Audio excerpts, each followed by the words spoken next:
நண்பர்களுக்கு வணக்கம். ஃபண்டமெண்டலி ஸ்ட்ராங்கா இருக்கிற கம்பெனிஸ் அந்த கம்பெனிஸ்ல இன்வெஸ்ட் பண்ண உடனே மிக அதிகமான ரிட்டர்ன்ஸை தராது.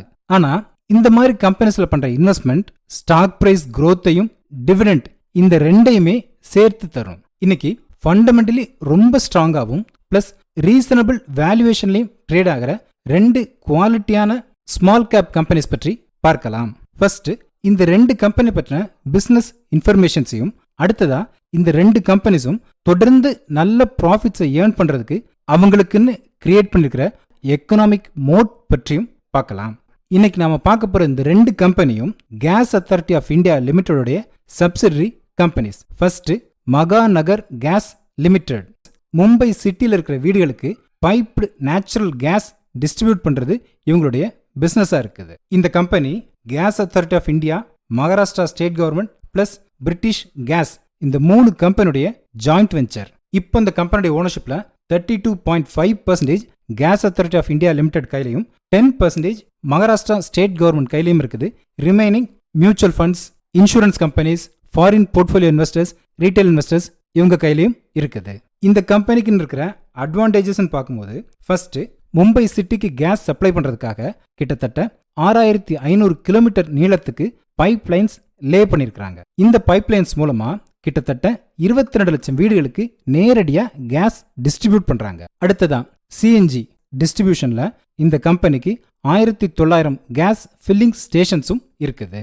இந்த இடத்துல இருந்து வர்ற நாட்கள்ல இந்த கம்பெனி இன்னும் க்ரோ ஆகிறதுக்கு என்னென்ன சான்சஸ் இருக்கு அப்படின்னு பார்க்கும்போது ஃபர்ஸ்ட் சிஎன்ஜி ஃபியூவல் அஃபோர்டபுளா இருக்கிறதுனால தொடர்ந்து நிறைய கார் கம்பெனிஸ் சிஎன்ஜி வெஹிக்கிள்ஸை அறிமுகப்படுத்திட்டு இருக்காங்க.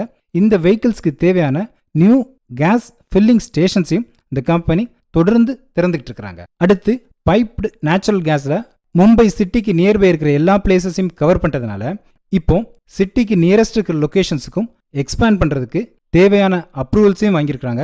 இதனால இந்த கம்பெனிக்கு ஜியாகிரபிக்கல் எக்ஸ்பேன்ஷனும் வரும்.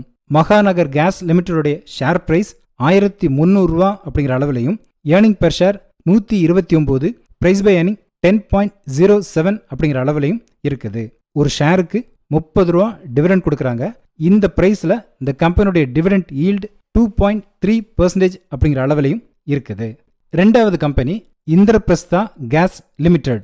இந்த கம்பெனியுடைய prime business CNG compressed natural gas filling stations தான். இவங்களுடைய business location Delhi and nearby locations. இந்த ஏரியால இந்த கம்பெனிக்கு 725 ஃபில்லிங் ஸ்டேஷன்ஸும் இருக்குது. இந்த company GAIL, BPCL plus Delhi corporation இந்த மூணுடைய ஜாயிண்ட் வெஞ்சர். இந்த கம்பெனியுடைய ரெவென்யூல 75% சிஎன்ஜி மூலமாகவும் remaining 25% piped natural gas distribution மூலமாகவும் வருது. இந்த கம்பெனிக்கான growth பாசிபிலிட்டிஸ் பார்க்கும்போது சிஎன்ஜி வெஹிக்கிள்ஸ்க்கான டிமாண்ட் இன்க்ரீஸ் ஆகிட்டே இருக்கிறதுனால இவங்களும் சிஎன்ஜி ஃபில்லிங் ஸ்டேஷன்ஸை இன்க்ரீஸ் பண்ற பிளான்லையும் இருக்கிறாங்க. அதே மாதிரி பைப்டு நேச்சுரல் கேஸ்ல சென்ட்ரல் யூபி கேஸ் லிமிடெட் அப்படிங்கிற கம்பெனியோடைய ஓனர்ஷிப்ல 50% வாங்கியிருக்கிறாங்க. இதன் மூலமா இந்த கம்பெனி நியூ ஜியாகிரபில இருந்தும் தங்களுடைய ரெவென்யூவை ஏர்ன் பண்ற மாதிரி ஜியாகிரபிக்கல் எக்ஸ்பான்ஷனும் போறாங்க. இந்த கம்பெனி லாஸ்ட் இயர்ல 15,819 கோடி ரெவென்யூவாகவும் அதுல 1,748 கோடி ரூபாயை நெட் ப்ராஃபிட்டாவும் ஏர்ன் பண்ணியிருக்காங்க. இந்த கம்பெனியுடைய ஷேர் பிரைஸ் 461 அப்படிங்கிற அளவுலையும், ஏர்னிங் பெர் ஷேர் 28 ரூபா அப்படிங்கிற அளவுலையும், பிரைஸ் பை ஏர்னிங் 16.26 அப்படிங்கிற அளவுலையும் இருக்குது. ஒரு ஷேருக்கு 9 ரூபா டிவிடெண்ட் கொடுத்திருக்காங்க. இந்த பிரைஸ்ல இந்த கம்பெனியுடைய டிவிடெண்ட் ஈல்டு 2.04%. இந்த ரெண்டு கம்பெனியும் தொடர்ந்து ஸ்டெடியா ரெவென்யூ அண்ட் ப்ராஃபிட்ஸை ஏர்ன் பண்றதுக்கு அவங்களுக்குன்னு ஒரு காம்படிட்டிவ் அட்வான்டேஜை கிரியேட் பண்ணியிருக்காங்க. அது என்னன்னு பார்க்கும்போது ஃபர்ஸ்ட் எக்ஸ்க்ளூசிவ் அக்ரிமெண்ட்ஸ். இந்தியாவில் கேஸ் டிஸ்ட்ரிபியூஷன்ல லீடிங்ல இருக்கிறது gas authority of India limited. இந்த கம்பெனி மும்பை அண்ட் நியர்பை ஏரியாஸ்க்கு கேஸ் டிஸ்ட்ரிபியூட் பண்றதுக்கான ரைட்ஸை மகாநகர் கேஸ் லிமிடெட் கம்பெனிக்கும், அதே மாதிரி டெல்லி நியர்பை பிளேசஸ்ல கேஸ் டிஸ்ட்ரிபியூட் பண்றதுக்கான ரைட்ஸை இந்திரபிரஸ்தா கேஸ் லிமிடெட் கம்பெனிக்கும் கொடுத்திருக்காங்க. இந்த எக்ஸ்க்ளூசிவ் அக்ரிமெண்ட்ஸ் இந்த கம்பெனிக்கான ஃபர்ஸ்ட் அட்வான்டேஜா இருக்குது. ரெண்டாவது ஹை ரெகுலேஷன்ஸ். கிட்டத்தட்ட இந்த ரெண்டு கம்பெனியும் பைப்டு நேச்சுரல் கேஸ் டிஸ்ட்ரிபியூஷன்ல இருக்கிறாங்க. இந்த கேஸ் டிஸ்ட்ரிபியூஷனுக்காக சிட்டி முழுசும் அண்டர் கிரவுண்ட்ல பைப் லே பண்ணணும். இதுக்கு நிறைய கவர்மெண்ட் டிபார்ட்மெண்ட்ஸ்ல பெர்மிஷன் வாங்கணும். Fire and safety department, archaeological department, municipal corporations, இப்படி வேரியஸ் கவர்மெண்ட் ஏஜென்சிஸ் இருந்து அப்ரூவல் வாங்கணும். இந்த இடத்துல இந்த 2 கம்பெனிலுமே அந்தந்த ஸ்டேட் கவர்மெண்ட்ஸ் ஸ்டேக் ஹோல்டரா இருக்கிறதுனால இந்த 2 கம்பெனியும் கிட்டத்தட்ட கவர்மெண்ட் ஓன்டு கம்பெனி அப்படிங்கிற கேட்டகரியில் வர்றதுனால இதுக்கான அப்ரூவல்ஸ் ஈஸியா இந்த 2 கம்பெனிஸ்க்கும் கிடைக்குது. அடுத்ததா ஹியூஜ் கேபிட்டல் எக்ஸ்பெண்டிச்சர்ஸ்.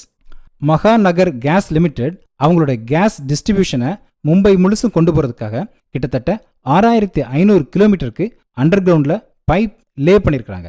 இதுக்கு மிக அதிகமான கேபிட்டல் இன்வெஸ்ட்மெண்ட்ஸ் தேவைப்படும். இந்த இன்வெஸ்ட்மெண்ட்ஸ் எல்லாம் ஆல்ரெடி இந்த கம்பெனி கம்ப்ளீட் பண்ணிட்டதுனால இப்போ இந்த கம்பெனி ஸ்டெடியா ப்ராஃபிட்ஸை ஏர்ன் பண்ணிட்டு இருக்காங்க. ஆனா புதுசா ஒரு காம்படிட்டர் வரணும் அப்படின்னா கவர்மெண்ட் ரெகுலேஷன்ஸ், அக்ரிமெண்ட்ஸ் இதையெல்லாம் வாங்கினதுக்கு பிறகு இந்த அளவுக்கு ஹியூஜா இன்வெஸ்ட் பண்ணவும் செய்யணும்.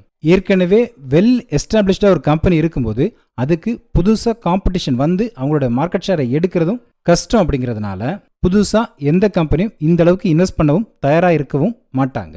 இது இந்த கம்பெனிக்கு இன்னும் ஒரு அட்வான்டேஜா இருக்குது. இந்த 2 கம்பெனியுமே யூட்டிலிட்டி கம்பெனிஸ். இந்த 2 கம்பெனியோட ஷேர் பிரைஸும் மிக வேகமா ஏறவோ இறங்கவோ செய்யாது. மார்க்கெட் எந்த டைரக்ஷன்ல போனாலும் இந்த 2 கம்பெனிஸும் இதே அளவுக்கு ரெவென்யூ அண்ட் ப்ராஃபிட்டை கண்டினியூஸா ஏர்ன் பண்ணும். அதனால மார்க்கெட் சரியும் போது இந்த கம்பெனிஸை கம்மியான பிரைஸ்ல வாங்கினீங்க அப்படின்னா இனிஷியல் இன்வெஸ்ட்மெண்ட்ஸ் கொஞ்சம் கம்மியா இருந்துச்சுன்னா ஸ்டார்ட் பண்ண நாள்ல இருந்தே ஹை டிவிடெண்ட் ஈல்ட்ஸை ஏர்ன் பண்றதுக்கான சான்சஸும் இருக்குது. இந்த 2 கம்பெனிஸையும் வாட்ச் லிஸ்ட்ல ஆட் பண்ணிக்கோங்க. எந்த பிரைஸ் உங்களுக்கு அட்ராக்டிவா தோணுதோ அந்த பிரைஸ்ல இந்த 2 கம்பெனிலையும் இன்வெஸ்ட்மெண்ட் பண்றதை பத்தி கன்சிடர் பண்ணுங்க. உங்களோட ஒப்பீனியனை கமெண்ட் பண்ணுங்க. தேங்க்யூ.